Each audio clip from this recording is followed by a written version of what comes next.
இந்த வீடியோவில் OBS ஸ்டுடியோவில் ஆடியோ ரிலேட்டடான எல்லா விஷயமும் நம்ம பார்க்க போகிறோம். ஒரு வீடியோவோட ரொம்ப முக்கியமானது என்ன அப்படின்னா ஆடியோ. ஏன்னா ஒருவேளை ஒரு வீடியோ கொஞ்சம் சரியில்லைனா கூட நம்ம அப்படி இப்படி கொஞ்சம் வீடியோவை பார்த்து சமாளிக்கலாம். ஆனால் ஆடியோ சரியில்லை அப்படின்னா அந்த வீடியோ பார்க்குற எக்ஸ்பீரியன்ஸ் நல்லாவே இருக்காது. அதனால தான் இந்த OBS ஸ்டுடியோவில் ஆடியோ சம்மந்தப்பட்ட விஷயங்கள் எல்லாத்தையுமே நம்ம நல்லா தெரிஞ்சு வச்சுருக்க வேண்டியது அவசியம். அதனால தான் இந்த வீடியோவில் நம்ம OBS ஸ்டுடியோவில் ஆடியோவை என்னென்ன மாதிரிலாம் ஆட் பண்ணலாம், என்னென்ன சோர்ஸஸ் இருக்குது, எப்படிலாம் அந்த ஆடியோவை கண்ட்ரோல் பண்ணலாம், அதுக்கு என்னென்ன ஃபில்டர்ஸ் இருக்குது, அதை பற்றி எல்லாமே நம்ம டீட்டெயிலாக பார்க்க போகிறோம். பேக்ரவுண்ட் ஆடியோ எப்படி ஸ்மூத்தாக ஒரு பேக்ரவுண்ட் ஆடியோ ஓடிட்டு இருந்தால் நல்லாயிருக்கும்ல, அது எப்படி பண்ணுறது அப்படிங்கிறத பார்க்க போகிறோம். ஒருவேளை நீங்கள் ஒரு கேமில் ஆடிட்டு இருக்கீங்க, நீங்கள் பேசும்போது அந்த ஆடியோ ஆட்டோமேட்டிக்காக அந்த சவுண்டு குறையணும் அப்படின்னு நினச்சிங்க அப்படின்னா அதை எப்படி பண்ணுறது அப்படிங்கிறது எல்லாமே இந்த வீடியோவில் நம்ம பார்க்க போகிறோம். ஐத்தமிழ் அகாடமிக்கு உங்களை வரவேற்கிறேன். இது வரைக்கும் சேனலை சப்ஸ்கிரைப் பண்ணல அப்படின்னா சேனலை சப்ஸ்கிரைப் பண்ணிக்கோங்க. வாங்க வீடியோக்குள்ளே போகலாம். ஃபர்ஸ்ட் திங்ஸ் ஃபர்ஸ்ட், நீங்கள் முதல்ல OBS ஸ்டுடியோ இன்ஸ்டால் பண்ண உடனே உங்களுக்கு டிஃபால்ட்டாக உள்ள இந்த ஆடியோ சோர்ஸஸ் இருக்கும். ஸோ ஏற்கனவே என்னுடைய வீடியோவை பார்த்தவங்க எந்த இடத்துல இந்த ஆடியோ சோர்ஸ் இருக்கும் அப்படிங்கிறது உங்களுக்கு தெரியும். ஸோ உங்களுக்கு இந்த OBS ஸ்டுடியோவில் என்னென்ன ஆடியோலாம் இருக்குது அப்படிங்கிறத காட்டுறது இந்த ஆடியோ மிக்சர் அப்படின்னு சொல்லி இருக்குல்ல. இந்த ஆடியோ மிக்சர் அப்படிங்கிற இடத்துக்கு கீழே என்னென்ன சோர்ஸ் எல்லாம் இருக்குதோ அந்த சோர்ஸ் எல்லாமே இந்த சீனுக்குள்ளே இருக்கக்கூடிய ஆடியோ சோர்ஸ். ஸோ உங்களுக்கு ஃபஸ்ட் டைம் நீங்கள் OBS ஸ்டுடியோ இன்ஸ்டால் பண்ணோடனே இந்த மாதிரி 2 டிஃபால்ட் சோர்ஸ் உள்ளே இருக்கும். நான் ஏற்கனவே என்னுடைய வீடியோவில் தெளிவாக சொல்லி கொடுத்துருக்குறேன். OBS ஸ்டுடியோவில் முதல்ல நீங்கள் செய்ய வேண்டியது என்ன அப்படின்னா இந்த டிஃபால்ட்டாக இருக்கக்கூடிய ஆடியோ சோர்ஸை ரிமூவ் பண்ணணும். ஸோ எப்படி பண்ணுறது? செட்டிங்ஸ்க்கு போங்க. இந்த செட்டிங்ஸ்குள்ளே போனீங்க அப்படின்னா ஆடியோ அப்படின்னு சொல்லி உங்களுக்கு லெஃப்ட் சைடில் ஒரு டேப் இருக்கும்.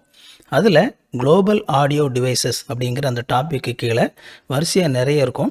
அதில் பார்த்தீங்கன்னா அந்த டெஸ்க்டாப் ஆடியோ அப்படின்னு சொல்லி இருக்குல்ல, அதில் டிஃபால்ட் அப்படின்னு சொல்லி இருக்குது. அதை அப்படியே கிளிக் பண்ணி டிசேபிள்டு அப்படின்னு சொல்லி மாற்றிடுங்க. அதே மாதிரி மைக் ஆக்சிலர் ஆடியோன்னு சொல்லி இருக்குல்ல, அதுலேயும் டிஃபால்ட் அப்படின்னு சொல்லி இருக்குது. அதையும் டிசேபிள்டு அப்படின்னு சொல்லி மாற்றிடுங்க. ஸோ இதில் எதுலையாவது டிஃபால்ட் அப்படிங்கிற அந்த செட்டிங் செலக்ட் ஆகிருந்தது அப்படின்னா அதை டிசேபிள்டு அப்படின்னு சொல்லி மாற்றிட்டு அப்ளை கொடுத்துட்டு ஓகே கொடுத்துருங்க. அப்படி ஓகே கொடுக்கும்போது இங்கே பாருங்கள், முதல்ல 2 ஆடியோ சோர்ஸ் இருந்தது. இப்போ இதில் எந்த ஆடியோ சோர்ஸும் இல்லை. எதுக்காக நான் இந்த ஆடியோ சோர்ஸஸை ரிமூவ் பண்ண சொல்கிறேன்? ஏன்னா நம்ம ஒரு OBS ஸ்டுடியோவை பொறுத்த வரைக்கும் ஒரு சீனை நீங்கள் க்ரியேட் பண்ணும்போது எக்ஸாக்டாக அந்த சீனில் என்ன இருக்கணும் அப்படிங்கிறத நீங்கள் தான் டிசைட் பண்ணணும். ஸோ ஒவ்வொரு சீனுமே நீங்கள் ப்ராப்பராக டிசைன் பண்ணி ஓகே இந்த சீனில் எனக்கு என்ன வீடியோ சோர்ஸ் இருக்க போகுது, என்ன இமேஜ் சோர்ஸ் நான் வைக்க போகிறேன், என்ன ஆடியோ சோர்ஸ் வைக்க போகிறேன் அப்படிங்கிறது எல்லாமே நீங்கள் முன்னாடியே பக்காவாக ப்ரீ பிளான் பண்ணணும். ஸோ இந்த மாதிரி இந்த ஆடியோ மிக்சரில் டிஃபால்ட் உள்ளே இருந்தது அப்படின்னா நீங்கள் இதை சரியாக ரிமூவ் பண்ணாமல் அப்படியே வச்சுட்டு இருந்தீங்க அப்படின்னா பின்னால் நீங்கள் என்றைக்காவது ஒரு நாள் நீங்கள் இதை யூஸ் பண்ணும்போது ஒருவேளை இதை சரியாக சுவிட்ச் ஆஃப் பண்ண மறந்துட்டீங்க அப்படின்னா உங்களுடைய ஆடியோ கம்ப்ளீட்டாக எல்லாமே மெஸ்அப் ஆயிரும். ஸோ நீங்கள் ஒரு ரெக்கார்ட் பண்ணுறீங்க, அரை மணி நேரம் ரெக்கார்ட் பண்ணியிருப்பீங்க, ரெக்கார்ட் பண்ணதுக்கப்புறம் பார்த்தீங்க அப்படின்னா ஆடியோ எல்லாமே கம்ப்ளீட்டாக கொலாப்ஸ் ஆகி போயிருக்கும். ஸோ அந்த முயற்சி எல்லாமே வேஸ்ட் ஆயிரும். அதே மாதிரி லைவ் போடும்போது இந்த மாதிரி ஆகிறதுக்கு வாய்ப்பு இருக்குது. அதனால தான் சொல்கிறேன், ஃபஸ்ட்டு நீங்கள் அதில் இருக்கிற டிஃபால்ட் சோர்ஸை ரிமூவ் பண்ணிடுங்க. அடுத்ததாக நம்ம என்ன மாதிரியான ஆடியோ சோர்ஸஸ் எல்லாம் நம்ம OBSல ஆட் பண்ண முடியும் அப்படிங்கிறத பார்க்கலாம். என்ன மாதிரியான டைப் ஆஃப் சோர்ஸஸ். ஸோ உங்களுக்கு எப்படி இந்த சோர்ஸ் ஆட் பண்ணணும் அப்படிங்கிறது முன்னாடி சொல்லி கொடுத்துருக்குறேன். இந்த சோர்ஸஸ் அப்படிங்கிறதுக்குள்ளே அந்த சீனை செலக்ட் பண்ணிவிட்டு அந்த சீனுக்குள்ளே சோர்ஸஸ் அப்படிங்கிறதுக்குள்ளே கீழே ப்ளஸ் அப்படிங்கிறத கிளிக் பண்ணிங்க அப்படின்னா உங்களுக்கு என்னென்ன சோர்ஸஸ்லாம் ஆட் பண்ணாமோ அது எல்லாமே இதில் காட்டும். ஸோ ஃபஸ்ட்டு நம்ம ஆடியோ இன்புட் கொடுக்கறதுக்கான முதல் செலெக்ஷன் என்ன அப்படின்னா அப்ளிகேஷன் ஆடியோ கேப்சர் அப்படின்னு சொல்லி ஒன்று இருக்குது.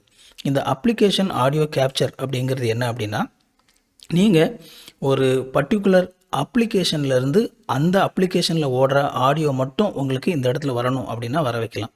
உதாரணத்துக்கு நீங்கள் ஒரு கேம் விளையாடுறீங்க, அந்த கேமில் உள்ள ஆடியோவை நீங்கள் உள்ளே எடுக்கணும்.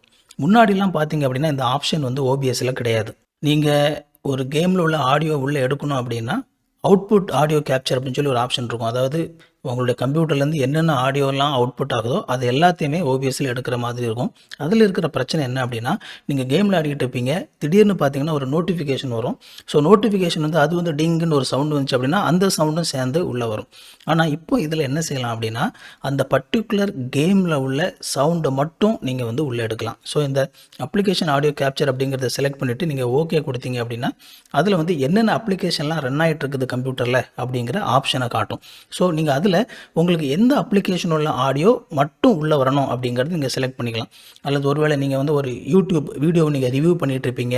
ஸோ அந்த யூடியூப் வீடியோவில் உள்ள ஆடியோ மட்டும் உள்ளே எடுக்கணும்னா அதுலேயும் போய் நீங்கள் அந்த மாதிரி செலக்ட் பண்ணிக்கலாம். ஸோ அந்த அப்ளிகேஷன் ஆடியோ அப்படிங்கிறது ஒரு பர்டிகுலர் அப்ளிகேஷன்லேருந்து அதனுடைய ஆடியோவை மட்டும் நம்ம OBS ஸ்டுடியோக்குள்ளே எடுக்கிறது. அடுத்ததாக நம்ம என்ன மாதிரியான ஒரு ஆடியோ சோர்ஸ் ஆட் பண்ண முடியும் அப்படின்னா ஆடியோ இன்புட் கேப்சர்.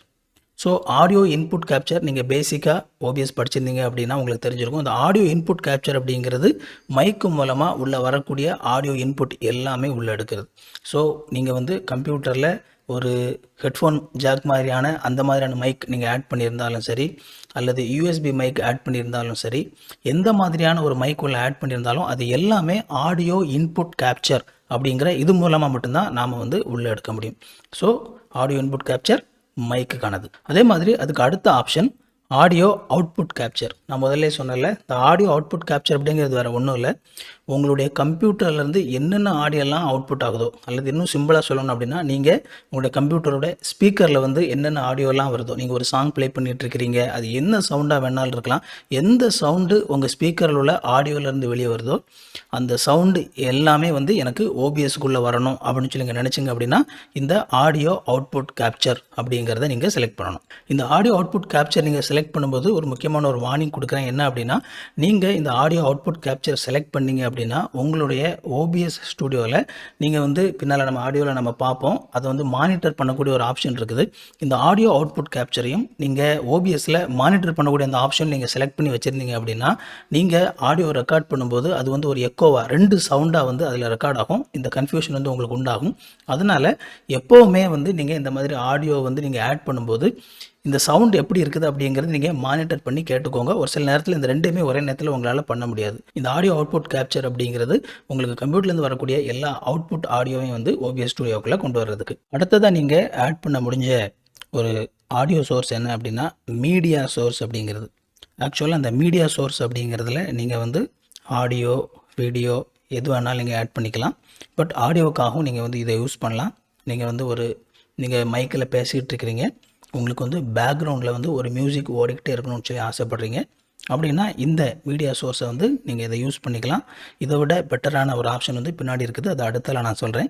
பட் இந்த மீடியா சோர்ஸில் நீங்கள் வந்து ஒரு நீளமான ஒரு ஆடியோ ஃபைலை நீங்கள் ஆட் பண்ணிட்டீங்கன்னா அல்லது ஒரு குட்டியான ஒரு பீட்டை வந்து லூப்பில் போட்டு விட்டுட்டீங்க அப்படின்னா அது அப்படியே வந்து லூப் ஆகி பேக்ரவுண்டில் ஓடிக்கிட்டே இருக்கும். ஸோ இந்த மீடியா சோர்ஸ் அப்படிங்கிறது நீங்கள் கிளிக் பண்ணிக்கோங்க. கிளிக் பண்ணிவிட்டு ஓகேன்னு சொல்லி கொடுத்தீங்க அப்படின்னா லோக்கல் ஃபைல் செலக்ட் ஆகிருக்கும். ப்ரௌஸில் போய் நீங்கள் வந்து உங்களுடைய ஆடியோ ஃபைல்ஸ் வந்து எங்கே இருக்குது அப்படிங்கிறது நீங்கள் தேடி பார்த்து நீங்கள் வந்து இந்த ஆடியோ நீங்கள் செலக்ட் பண்ணிட்டீங்க அப்படின்னா இப்போ வந்து எனக்கு இதில் வந்து ஒரு ஆடியோ செலக்ட் பண்ணிவிட்டு நீங்கள் ஒருவேளை ஒரு குட்டியாக ஷார்ட்டான ஒரு மியூசிக் செலக்ட் பண்ணியிருக்கீங்க, பட் அது வந்து நிற்காமல் ஓடணும்னு நினச்சிங்க அப்படின்னா இந்த லூப் அப்படிங்கிறத செலக்ட் பண்ணிக்கோங்க. ஸோ அந்த லூப்பை செலக்ட் பண்ணிக்கோங்க. அதே மாதிரி restart playback when source become active அப்படின்னா நீங்கள் அந்த சோர்ஸை வந்து ஆக்டிவ் ஆகும்போது அல்லது சீன் மாற்றும்போது அதில் வந்து இந்த சோர்ஸ் இருந்ததுன்னா அது உடனே ப்ளே ஆக ஆரம்பிக்கணும் அப்படிங்கிறது செலக்ட் ஆகிருக்கு அப்படிங்கிறத நீங்கள் பார்த்துக்கோங்க. க்ளோஸ் ஃபைல் வென் இன்ஆக்டிவ் அப்படிங்கிறது வந்து உங்களுடைய கம்ப்யூட்டர் பவரை பொறுத்தது. ஸோ நீங்கள் இதை செலக்ட் பண்ணிங்க அப்படின்னா நீங்கள் சீன் மாற்றும்போது இது கம்ப்ளீட்டாக க்ளோஸ் ஆகிரும். அடுத்த திரும்ப சீனுக்கு வரும்போது அது ஓட ஆரம்பிக்கும். பட் ஆனால் அதுக்கு வந்து கொஞ்சம் ஒரு சின்ன லேக் ஆகும். ஸோ அதனால் உங்களுக்கு உங்களுடைய கம்ப்யூட்டரில் வந்து பவர் நல்லா இருந்ததுன்னா டக்குன்னு வந்துடும். அல்லது ஒருவேளை உங்களுடைய கம்ப்யூட்டரில் பவர் கொஞ்சம் கம்மியாக இருந்தது அப்படின்னா உங்களுக்கு வந்து இது டக்குன்னு ஸ்டார்ட் ஆகிறது கொஞ்சம் நேரம் ஆகும். அதனால் அந்த சூழ்நிலையை பொறுத்த மாதிரி நீங்கள் இதை செலக்ட் பண்ணிவிட்டு ஓகே அப்படிங்கிறத கொடுத்தீங்கன்னா இதில் வந்து சவுண்டு ப்ளே ஆகிறத உங்களால் பார்க்க முடியுது. ஸோ இந்த ஆடியோவில் வந்து நீங்கள் இப்போ இதில் இந்த ஆடியோ செலக்ட் ஆகிருக்கும்போது நீங்கள் இந்த ஆடியோ பாட்டு ஓடிட்டுருக்கிறதுல இதை வந்து நிறுத்தணுன்னா இப்படி பாஸ் பண்ணி வைக்கலாம். அல்லது இப்படி ஓடிக்கிட்டு இருக்கும்போது கம்ப்ளீட்டாக அந்த ஆடியோவை ஸ்டாப் பண்ணணும்னு நினச்சிங்கனாலும் இப்படி ஸ்டாப் பண்ணி வைக்கலாம் மேலே. அண்ட் திரும்பவும் அந்த ஆடியோ ஓட விடுறதுக்கு திரும்பவும் அந்த ரவுண்டாக இருக்கல அந்த பட்டனை கிளிக் பண்ணிங்க அப்படின்னா உங்களுக்கு அந்த ஆடியோ வந்து திரும்பவும் ஓட ஆரம்பிக்கும். ஸோ இந்த மாதிரி இந்த ஆடியோ வந்து நீங்கள் இந்த இடத்துல கண்ட்ரோல் பண்ண முடியும். அது மட்டும் இல்லாமல் ஒரு குறிப்பிட்ட இடத்துக்கு ஆடியோ வந்து ஃபாஸ்ட்டாக கொண்டு போகணும்னு நினச்சிங்க அப்படின்னா அதையும் கூட நீங்கள் இப்படி கிளிக் பண்ணிங்க அப்படின்னா உங்களுக்கு அந்த பாரில் கிளிக் பண்ணிங்க அப்படின்னா அந்த ஆடியோ வந்து ஃபாஸ்ட்டாக இன்னொரு இடத்துக்கு உங்களால் கொண்டு போக முடியும். அடுத்ததாக நம்மளால் ஆட் பண்ண முடிஞ்ச இன்னும் ஒரு ஆடியோ சோர்ஸ் என்ன அப்படின்னா VLC வீடியோ சோர்ஸ் அப்படிங்கிறது. ஸோ அந்த VLC வீடியோ சோர்ஸ் அப்படிங்கிறது என்ன அப்படின்னா நீங்கள் ஒரு விஎல்சியில் நீங்கள் எப்படி வந்து இந்த ஃபைல்ஸ் எல்லாம் வரிசையாக ப்ளே பண்ண வைக்க முடியுமோ அதே மாதிரி இதுலேயும் பண்ண முடியும். இப்போது இதில் வந்து பிளேலிஸ்ட் அப்படின்னு சொல்லி இருக்கிறதுல இது வந்து ஆட்டோமேட்டிக்காக லூப் பிளேலிஸ்ட் அப்படிங்கிறது செலக்ட் ஆகிருக்கும். ஷஃபுல் பிளேலிஸ்ட் உங்களுக்கு வேணுன்னா நீங்கள் வந்து ஷஃபுல் பண்ணிக்கலாம். ஸோ ஆர்டரில் அந்த பாட்டு வரிசையாக வராமல் மாறி மாதிரி வரும். ஸோ இதில் வந்து ப்ளஸ் அப்படிங்கிறத கிளிக் பண்ணுங்கள். இந்த பிளேலிஸ்ட் அப்படின்னு சொல்லி இருக்குல்ல அது பக்கத்தில் ப்ளஸ் அப்படிங்கிறத கிளிக் பண்ணுங்கள். இதில் நீங்கள் தனித்தனி ஃபைல்ஸாகவும் உள்ளே ஆட் பண்ணலாம். அதாவது ஒவ்வொரு பாட்டாக உள்ளே ஆட் பண்ணலாம். அப்படி இல்லைனா ஆட் டிக்ஷனரி அப்படிங்கிறது அந்த ஒரு பர்டிகுலர் ஃபோல்டரை அப்படியே எடுத்து நீங்கள் உள்ளே கொண்டு வந்துடலாம். ஆட் பாத் யூஆர்எல் அப்படிங்கிறது ஒருவேளை ஆன்லைனில் ஓடக்கூடிய அந்த பாட்டை கூட அந்த யூஆர்எல் போட்டிங்க அப்படின்னா அது இந்த இடத்துல வந்துடும். நீங்கள் எந்த மாதிரி உள்ள ஆட் பண்ணியிருந்தாலும் அது மேலே டாப்லேருந்து அப்படியே ஒன்று ஒன்றா ப்ளே பண்ண ஆரம்பிக்கும். ஷஃபுல் பிளேலிஸ்ட் அப்படிங்கிறது கொடுத்துருந்தீங்கன்னா மாற்றி ப்ளே ஆகும். ஸோ இதில் வந்து வேறு ஒன்றும் இல்லை, நிறைய ஃபைல்ஸ் ஆட் பண்ணுறது அவ்வளோதான். இப்போ இதில் வந்து எனக்கு இந்த யூடியூப் மியூசிக் அப்படிங்கிறதுக்குள்ளே நான் வந்து நிறைய பாட்டு உள்ள போட்டு வச்சுருக்கிறேன். ஸோ உதாரணத்துக்கு வந்து நான் வந்து இதில் ஒரு 10-15 பாட்டு உள்ள சேர்க்கணும்னு நினைக்கிறேன்னா ஓப்பன் அப்படின்னு சொல்லி நான் கொடுத்துட்டேன்னா இப்போ பாருங்கள் இந்த மாதிரி எல்லா பாட்டுமே வந்து உள்ளே வந்துருச்சு. ஒருவேளை நான் வந்து ஒரு ஃபோல்டரை கம்ப்ளீட்டாக சேர்க்கணுன்னா ஆட் டிக்ஷனரி அப்படிங்கிறதுல போயிட்டு நான் வந்து ஒரு ஃபோல்டர் அப்படியே செலக்ட் பண்ணி அப்படியே அந்த ஃபோல்டரை கூட என்ன செஞ்சுக்கலான்னா உள்ளே கொண்டு வந்துடலாம். ஸோ இந்த மாதிரி நீங்கள் வந்து இதில் ஆடியோஸ் வந்து நீங்கள் செலக்ட் பண்ணிக்கலாம். செலக்ட் பண்ணிவிட்டு ஓகே அப்படிங்கிறத கொடுத்தீங்க அப்படின்னா ஒன்ஸ் அகெயின் இதில் பாருங்கள் பாட்டு வந்து இதில் ஓட ஆரம்பிச்சிருச்சு. ஸோ நான் இதில் எவ்வளவு பாட்டு போட்டிருக்கணும் அவ்வளவு பாட்டும் இதில் வரிசையாக ஓடிக்கிட்டே இருக்கும். ஸோ நீங்கள் வந்து ஒரு பேக்ரவுண்டில் வந்து நீங்கள் பேசிகிட்டு இருக்கும்போது ஒரு ஆடியோ வந்து அப்படியே ஓடிட்டுருக்கணும், மைல்டாக ஓடிட்டுருக்கணும், நிறைய பாட்டு மாறி மாறி வந்துட்டுருக்கணும் அப்படின்னு சொல்லி நினச்சிங்க அப்படின்னா நீங்கள் வந்து இந்த பர்டிகுலர் இதை வந்து நீங்கள் செலக்ட் பண்ணிவிட்டு நிறைய சாங்ஸ் வந்து வரிசையாக நீங்கள் வந்து ஓட வச்சிடலாம். அடுத்தது நம்ம பார்க்க போகிற ஒரு ஆடியோ சோர்ஸ் என்ன அப்படின்னா video capture device. So video capture device மூலமாக கூட ஆடியோ உள்ளே வரும். ஸோ ஒருவேளை உங்கள்கிட்ட வந்து ஒரு கேமரா இருக்கும், அந்த கேமராவில் வந்து ஒரு நல்ல மைக் இருக்குது அப்படின்னா அந்த கேமராவில் உள்ள மைக்கு வந்து அந்த கேமராவுடைய வீடியோ உள்ளே எடுக்கும்போதே அந்த ஆடியோவும் சேர்ந்தே உள்ளே வர்ற மாதிரி நீங்கள் வந்து செட் பண்ண முடியும்.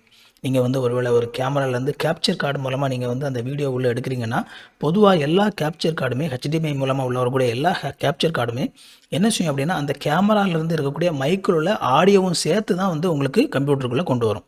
அதே மாதிரி நீங்கள் ஒருவேளை ஒரு வெப்கேம் யூஸ் பண்ணுறீங்க அப்படின்னா வெப்கேமில் வந்து மைக் இருக்கும். ஸோ நீங்கள் அந்த வெப்கேம் உள்ளே எடுக்கும்போது அந்த வெப்கேமில் உள்ள ஆடியோவும் சேர்த்தே வந்து உள்ளே வரும். அதனால் இந்த விஷயத்தில் நீங்கள் கவனமாக இருக்கணும். ஏன்னா நீங்கள் உங்களுக்கு வந்து வேறு மைக் இல்லை, நான் வந்து கேமராவில் உள்ள மைக் அல்லது வெப்கேமில் உள்ள மைக்கை தான் நான் வந்து இதுக்கு யூஸ் பண்ண போகிறேன் அப்படிங்கிற மாதிரி நீங்கள் டிஃபால்ட்டாக யூஸ் பண்ணிங்க அப்படின்னா நீங்கள் வந்து அந்த ஆடியோவை நீங்கள் உள்ளே எடுத்து சரியான விதத்தில் அந்த ஆடியோ வந்து நீங்கள் உள்ள செட்டப் எல்லாம் பண்ணி நீங்கள் யூஸ் பண்ணலாம். ஒருவேளை நீங்கள் இந்த மாதிரியான ஒரு மைக் நீங்கள் வந்து யூஸ் பண்ணிகிட்ருக்கீங்க அப்படின்னா நீங்கள் பொதுவாக என்ன செய்வீங்கன்னா மைக்கெல்லாம் பக்காவாக செட் பண்ணிடுவீங்க. இந்த மாதிரி கேமராவை உள்ளே எடுக்கும்போது கேமரா மூலமாகவும் கூட ஆடியோ உள்ளே வரும் அப்படிங்கிறது ஒரு சில பேர் ரியலைஸ் பண்ணாமல் இருப்பாங்க. ஸோ அந்த மாதிரியான நேரத்தில் என்ன ஆகும் அப்படின்னா அந்த ஆடியோ வந்து நீங்கள் கவனிக்காமல் கண்டுக்காமல் விடும்போது நீங்கள் ரெக்கார்ட் பண்ணி முடிக்கும்போது பார்த்தீங்க அப்படின்னா 2 ஆடியோ வந்து உங்களுக்கு உள்ள வந்திருக்கும், 2 சவுண்டு உள்ள வந்திருக்கும். மைக் மூலமாக வந்து ஒரு ஆடியோ உள்ள ரெக்கார்டாக இருக்கும், கேமரா மூலமாக ஒரு ஆடியோ உள்ள ரெக்கார்டாக இருக்கும். பெரும்பாலான நேரத்தில் கேமரா மூலமாக உள்ளவருடைய ஆடியோ வந்து பார்த்தீங்கன்னா மைக்குடைய ஆடியோட ரொம்ப குவாலிட்டி ரொம்ப கம்மியாக இருக்கும். பட் ஆனால் நீங்கள் வந்து இதை 2 மிக்ஸ் ஆகி வந்து ரெக்கார்ட் இருக்கனால உங்களுக்கு வந்து கம்ப்ளீட்டாக நீங்கள் ரெக்கார்ட் பண்ணதே வேஸ்ட் ஆயிரும். அதனால் அது மூலமாகவும் ஆடியோ உள்ளே வரும் அப்படிங்கிறத கவனமாக இருங்க. ஸோ உங்களுக்கு வேண்டாம் அப்படின்னா அதை உள்ளே எடுக்கும்போது அந்த ஆடியோ வந்து கம்ப்ளீட்டாக நீங்கள் வந்து மியூட் பண்ணி வைக்கணும். அப்படி வச்சா தான் உங்களுக்கு வந்து மைக் மூலமாக நீங்கள் ரெக்கார்ட் பண்ணுற ஆடியோ வந்து உங்களுக்கு நல்லாயிருக்கும். இப்போ நம்ம என்னென்ன விதமான ஆடியோ சோர்ஸஸ் உள்ளே ஆட் பண்ணலாம் அப்படிங்கிறத பார்த்துட்டோம். இப்போ ரொம்ப முக்கியமான ஒரு டிப்ஸ் என்ன அப்படின்னா முன்னாடியே சொன்னது தான், உங்களுக்கு ஒரு பர்டிகுலர் சீனில் என்ன ஆடியோ சோர்ஸ் வேணுமோ அதை மட்டும்தான் நீங்கள் வந்து உள்ளே வச்சுருக்கணும்.